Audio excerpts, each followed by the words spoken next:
മാവോയിസ്റ്റുകൾ അമിത്ഷായുടെ കാലു പിടിക്കേണ്ട ഒരു സ്ഥിതിവിശേഷത്തിലെത്തിയിരിക്കുന്നു. ആയുധം വെച്ച് കീഴടങ്ങാൻ എന്തിനാ 3 മാസം, 1 മണിക്കൂർ പോലെ എന്ന പരിഹാസമടക്കം വരുമ്പോഴും മാവോയിസ്റ്റുകൾക്ക് മിണ്ടാട്ടമില്ല.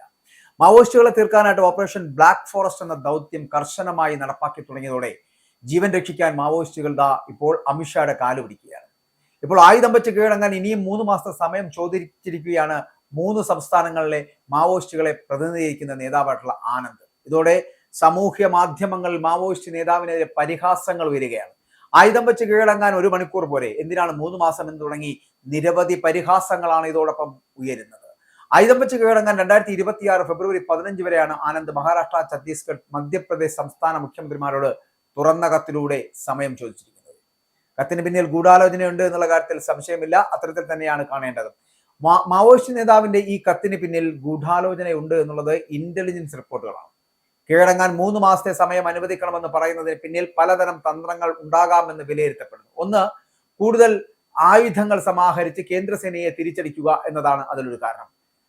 3 മാസം വരെ മാവോയിസ്റ്റ് വിരുദ്ധ സൈനിക നടപടി നിർത്തിവെക്കാൻ ആവശ്യപ്പെട്ടിരിക്കുന്നതിന് പിന്നിൽ തിരിച്ചടിക്കുവാനുള്ള പദ്ധതി തന്നെയാണ് എന്നാണ് കരുതപ്പെടുന്നത്. കാരണം 1950 മുതൽ ഇന്ത്യയിലെ കാടുകളിൽ പ്രവർത്തിച്ചു വരുന്ന മാവോയിസ്റ്റ് പ്രസ്ഥാനത്തിന് കീഴടങ്ങുക എന്നത് അവരുടെ മുഖം നഷ്ടപ്പെടുന്നതിന് തുല്യമാണ്. 3 മാസത്തെ കാലാവധി നൽകിയാൽ ഇവരിലെ പല നേതാക്കളും ഉൾവനങ്ങൾ വഴി രക്ഷപ്പെടാൻ സാധ്യതയുണ്ട് എന്നും പറയുന്നുണ്ട്. കാരണം ഈ നേതാക്കളെ പിടികൂടിയതിനു ശേഷം ചോദ്യം ചെയ്താൽ പല ഉന്നത പ്രതിപക്ഷ നേതാക്കളുമായിട്ടും മതപരിവർത്തന ലോബികളുമായിട്ടും NGOകളുമായും ഇവർക്കുള്ള ബന്ധം വെളിയിൽ വന്നേക്കും. ഇത് തടയാനാണ് 3 മാസത്തെ വെടിനിർത്തൽ അപേക്ഷയെന്നാണ് കരുതപ്പെടുന്നത്.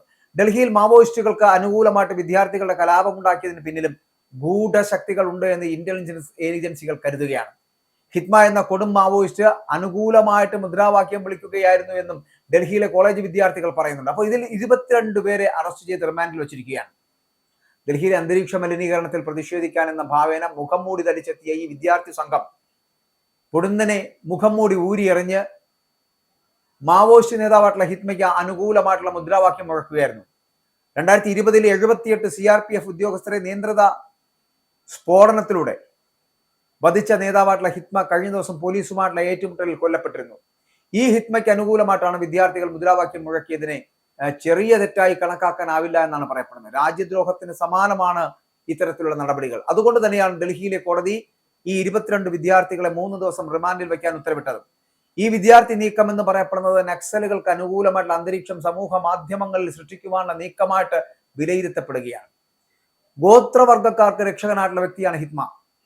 ഇങ്ങനെ ഹിറ്റ്മയെ കുറിച്ച് ഒട്ടേറെ കാര്യങ്ങൾ ഈ കലാപകാരികളായിട്ടുള്ള വിദ്യാർത്ഥികളുടെ സുഹൃത്തുക്കൾ സമൂഹ മാധ്യമത്തിൽ പങ്കുവയ്ക്കുകയാണ്. മാവോയിസ്റ്റുകളെ അനുകൂലിക്കുന്നതാണ് ഈ പോസ്റ്റുകൾ എന്ന് പറയപ്പെടുന്നത്. അപ്പൊ ഇതുവഴി മാവോയിസ്റ്റ് നേതാക്കൾ സമൂഹത്തിൽ സ്വീകാര്യത ഉണ്ടാക്കുവാനുള്ള തന്ത്രമാണ് ഇവർ പയറ്റുന്നത് എന്നുള്ളതാണ്. ഇപ്പോൾ ആനന്ദ് എന്ന് പറയുന്ന മാവോയിസ്റ്റ് നേതാവ് അയച്ച തുറന്ന കത്ത് വെച്ച് കപിൽ സിബലും ഒപ്പം തന്നെ മനു സിംഗ്വിയെ പോലുള്ള അഭിഷേക് മനു സിംഗ്വിയെ പോലുള്ളവരൊക്കെ സുപ്രീം കോടതി വരെ പോകുവാനുള്ള സാധ്യതയെ തള്ളിക്കളയാൻ കഴിയില്ല. 53 പേരുടെ മരണത്തിനിടയാക്കിയ ഡൽഹി കലാപത്തിൽ രാജ്യദ്രോഹ പ്രവർത്തനം നടത്തിയവരെ ജാമ്യത്തിൽ ഇറക്കാൻ കച്ചകെട്ടി ഇറങ്ങിയ കപിൽ സിബലും അഭിഷേക് മനു സിംഗ്വിയും നക്സലുകൾ സമയം ചോദിച്ചു കൊടുക്കാത്ത മോദി സർക്കാർ ഫാസിസ്റ്റ് സർക്കാരാണെന്ന് വാദിച്ച് സുപ്രീം കോടതിയിൽ എത്തുവാനുള്ള സാധ്യതയെ തള്ളിക്കളയാൻ കഴിയില്ല എന്നുള്ളതാണ്. അപ്പൊ ഈ കോടതി നീക്കത്തിന് മുന്നോടിയായിട്ടായിരിക്കാം തുറന്ന കത്ത് എന്നും കരുതുന്നുണ്ട്. എന്തായാലും വീരശൂര പരാക്രമികളായിട്ടുള്ള മാവോയിസ്റ്റുകൾ കീഴടങ്ങാൻ സമയം ചോദിച്ച് തുറന്ന കത്തയക്കുന്നത് അത്യപൂർവമായിട്ടുള്ള നടപടിയാണ്. അതുകൊണ്ട് തന്നെ ഇത് അസാമാന്യ ബുദ്ധിയിൽ വിരിഞ്ഞ ആശയമാണ് എന്ന് ചൂണ്ടിക്കാണിക്കപ്പെടുകയാണ്. ഹിറ്റ്മ എന്ന അതിഭീകര മാവോയിസ്റ്റ് നേതാവിനെ കഴിഞ്ഞ ദിവസം വധിച്ചതോടെ ഇനി മാവോയിസ്റ്റുകൾക്ക് രക്ഷയില്ല എന്ന സ്ഥിതിവിശേഷം വന്നിരിക്കുകയാണ്. വികസിത ഇന്ത്യയിൽ ചുവന്ന ഭീകരതയ്ക്ക് സ്ഥാനമില്ല എന്നാണ് മോദി സർക്കാരിന്റെ നയം. ലോകമാകെ തള്ളിക്കളഞ്ഞ ചുവപ്പ് ഭീകരത ഇന്ത്യയിൽ ഇനി ആവശ്യമില്ല എന്നാണ് BJP സർക്കാർ മുന്നോട്ട് വയ്ക്കുന്ന നിലപാട് എന്ന് പറയുന്നത്.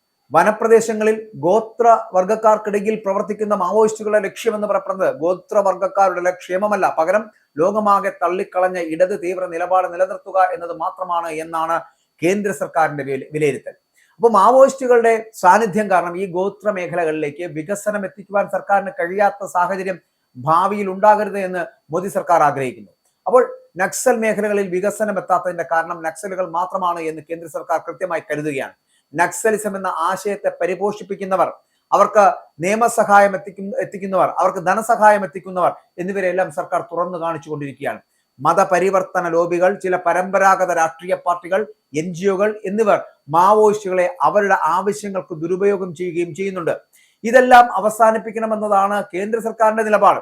ഇവിടെ നേരത്തെ തന്നെ ഇടത് പാർട്ടികളും ഈ നക്സലുകളെ രക്ഷിക്കാനെത്തി, അതായത് ഈ മാവോയിസ്റ്റുകളെ തീർക്കാനായിട്ട് ഓപ്പറേഷൻ ബ്ലാക്ക് ഫോറസ്റ്റ് എന്ന ദൗത്യം നടപ്പാക്കി തുടങ്ങിയപ്പോൾ തന്നെ നിരവധി ഇടത് പാർട്ടികൾ മാവോയിസ്റ്റുകളെ രക്ഷിക്കാൻ വേണ്ടിയിട്ട് മുന്നോട്ട് വരുന്ന ഒരു സാഹചര്യം ഉണ്ടായിരുന്നു. പക്ഷേ മോദി സർക്കാർ അവർക്ക് മുന്നിൽ മുട്ടുമടക്കിയില്ല എന്നുള്ളതാണ്. തെലങ്കാനയുടെ മുൻ മുഖ്യമന്ത്രി കെ ചന്ദ്രശേഖർ റാവുവും മാവോയിസ്റ്റുകൾക്കായിട്ട് ശക്തമായിട്ട് രംഗത്ത് വന്നിരുന്നു. എന്നാൽ കേന്ദ്ര സർക്കാർ മുന്നോട്ട് വെച്ച കാലം അത് പിന്നോട്ട് വയ്ക്കാൻ തയ്യാറായില്ല എന്നുള്ളതാണ്. മതപരിവർത്തന ലോബികളും പല രീതികളിൽ നക്സലിസത്തെ സംരക്ഷിക്കാൻ മുന്നോട്ട് വന്നിരുന്നു. മതപരിവർത്തന ലോബികൾ നക്സലൈറ്റുകളുടെ സഹായത്തോടെയാണ് ഇന്ത്യയിലെ വനപ്രദേശങ്ങളിലെ ഗോത്രമേഖലയിൽ വൻതോതിൽ മതപരിവർത്തനം നടത്തിയത്. ഇനിയും ഇത് തുടരാൻ അനുവദിക്കില്ല എന്നുള്ളതാണ് കേന്ദ്ര സർക്കാരിന്റെ നിലപാട് എന്ന് പറയുന്നത്. കഴിഞ്ഞ ദിവസം ഡൽഹിയിൽ വിദ്യാർത്ഥികളെ വരെ തെരുവിലിറക്കിച്ച് മാവോയിസ്റ്റുകൾക്ക് വേണ്ടിയിട്ട് മുദ്രാവാക്യം വിളിച്ച് പ്രതിഷേധിക്കുന്നതിന് തലസ്ഥാന നഗരി സാക്ഷ്യം വഹിക്കുകയുണ്ടായില്ലേ? മാവോയിസ്റ്റുകളും അവരെ പിന്തുണയ്ക്കുന്നവരും അവസാന ശ്വാസം വരെ മാവോയിസ്റ്റുകളെ സംരക്ഷിക്കുവാൻ ശ്രമിക്കുന്നതിന്റെ ലക്ഷണങ്ങളാണ് ഇങ്ങനെ നമുക്ക് ഇതിനു മുന്നിൽ കാണുന്നത് എന്നുള്ളതാണ്. അതുകൊണ്ട് തന്നെ മാവോയിസ്റ്റുകൾ എന്ന് പറയപ്പെടുന്നത് ജനങ്ങൾക്ക് ദ്രോഹം ചെയ്യുകയാണെങ്കിൽ അവരെ ശക്തമായി ഉന്മൂലനം ചെയ്യുക എന്നുള്ളത് കുറഞ്ഞതൊന്നും മോദി സർക്കാരിന്റെയോ അമിത്ഷായുടെയോ മുൻപിൽ ഇല്ല എന്നുള്ളതാണ്.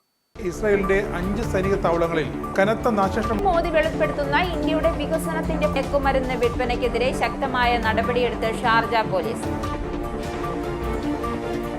അമേരിക്കയിലെ സാധാരണ മനുഷ്യരോട് കൂടിയാണ് കോൺഗ്രസിനുള്ളിൽ പങ്കുവയ്ക്കാൻ വി ഡി സതീശൻ ഓപ്പറേഷൻ സിന്ദൂറിൽ ഉപയോഗിച്ച